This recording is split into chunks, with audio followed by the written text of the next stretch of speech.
வணக்கம் நண்பர்களே, இன்னைக்கு நம்ம செல்வராகவன் சாரை மீட் பண்ண கதையை தான் சொல்ல போறேன். என்னடா சொல்ற, நீ பூரா செல்வராகவன் சாரை மீட் பண்ணேன்னு தானே கேட்குறீங்க? வாங்க கதையை சொல்றேன். அது மாதிரி welcome to the bulking series of day 70. இன்னைக்கு ஒரு ஆக சேர்ந்த ரெஸ்ட் டே. ஏன்னா இன்னைக்கு சண்டே அன்னைக்கு ஜிம் லீவு. அதனால வந்து ஜிம்முக்கு போக முடியாது. இருந்தாலும் போக மாட்டேன், அது வேற விஷயம். அப்படியே காலைல 9 மணி போல பொறுமையாக எழுந்திரிச்சு செடியெல்லாம் தண்ணி ஊற்றிட்டு பல்லெல்லாம் விலைக்கு முடிச்சுட்டு டீ கடைக்கு சென்று விட்டு டீ கடைக்கு சென்று மஜாவா ஒரு காஃபி அடிச்சுட்டு அப்படியே பக்கத்தில் இருக்க சோர் மாடிக்கு போயிட்டு முட்டையெல்லாம் வாங்கிட்டு ரூமுக்கு வந்தேன்னா தெரியாம பக்கத்து ரூம்ல போனா நம்ம செல்வராகவன் சார் நிற்கிறாரு.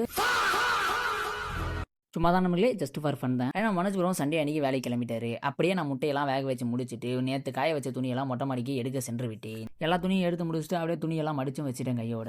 அப்படியே முட்டையெல்லாம் முழுங்கி முடிச்சுட்டு இத்தனை நாள் நான் பக்கெட் லிஸ்ட்டில் வச்சிருந்த ஒரு அருமையான படத்தை பார்க்க உட்காந்துட்டேன். சூர ஒய்ஃப் ஃப்ரம் த ஃபியூச்சர் அப்படின்னு சொல்லிட்டு ஒரு நல்ல, அப்புறம் அந்த அக்கா பேர் வந்து சோரி. உண்மையான நண்பர்களே, ஆனால் படம் சூப்பராக இருந்துச்சு. நீங்கள் எல்லாரும் கன்ஃபார்ம் அந்த மூவியை பார்த்தே ஆகணும். அப்படியே அந்த படத்தை பார்த்துக்கிட்டே ஈவினிங் நல்லா ஒரு 5 மணி வரைக்கும் நல்ல ஒரு தூக்கம். அப்படியே விட்டு மொட்டை மாடிக்கு ஏறி சென்று விட்டு போனதுக்கப்புறம் தான் தெரியுது நம்ம ரூம்மேட் பூர்வம் அங்கே தான் இருக்காரு. இவர் தான் நம்ம இல்லாத 3 நாளும் நம்ம செடிக்கு தண்ணி ஊற்றினா அப்படி அவருக்கு ஒரு பறக்கும் அம்மா. என்ன வீடியோவில் தான் அவர் ஃபேஸை கவர் பண்ண முடியல. அப்படியே வந்து இந்த சீரிஸ் முடியதுக்குள்ள நான் பிச்சைக்காரன் ஆயிடுவேன் அப்படின்னு சொல்லிட்டு அந்த அண்ணன் கிட்ட சொல்லி சிரிச்சிட்டு இருந்தேன். ஏன்னா பேங்க் பேலன்ஸ் வந்து மைனஸில் போயிட்டு இருக்கு நண்பர்களே. இந்த மாதிரி பேசிக்கிட்டே இருக்கும்போது நம்ம மனோஜ்புரம் டீ குடிக்க கூப்பிட்டு அப்படியே அவர் கூட டீ கடைக்கு சென்று விட்டேன். வாழ்க்கையில தான் நம்மளை ஈஸியாக ஏமாத்திடுறாங்கன்னு சொல்லிட்டு டீ கடைக்கு வந்தா டீ கடையில் நம்மளை ஏமாத்துறாங்க நண்பர்கள். ஏன்னா அந்த கப்பு பாதி ஃபுல்லாக நுர மட்டும் தான் இருக்கு, டீயே இல்லை. அப்புறம் நண்பர்களே நைட் ஆயிடுச்சு. அப்படியே ஓட்ஸ்லாம் சமைச்சு சாப்பிட்டு படுத்து தூங்கிட்டேன். அவ்வளோதான் பாபா.